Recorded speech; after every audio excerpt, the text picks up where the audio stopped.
was like, okay, I guess they just don't want to eat. But then weeks would go by and the girls would just refuse to come out and eat. And so the girls began to lose a considerable amount of weight, like an unhealthy amount of weight.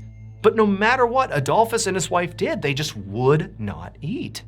And so after a couple of weeks of this, Adolphus and his wife decided that, they clearly were not going to get through to their daughters and get them to change their behavior just by presenting them with logic. Hey, you really ought to come down here and eat because you have to eat to survive. Like, they're not listening to that. There's something going on here. And it seemed increasingly obvious that it was mental, that these girls were really struggling with some sort of mental illness. At least that was the parents' suggestion. And so they brought their daughters to go see a psychiatrist. And the psychiatrist very quickly actually made a diagnosis. They said that Bobby and Betty both had schizophrenia, which is a very serious chronic brain condition that affects the way you think, the way you behave.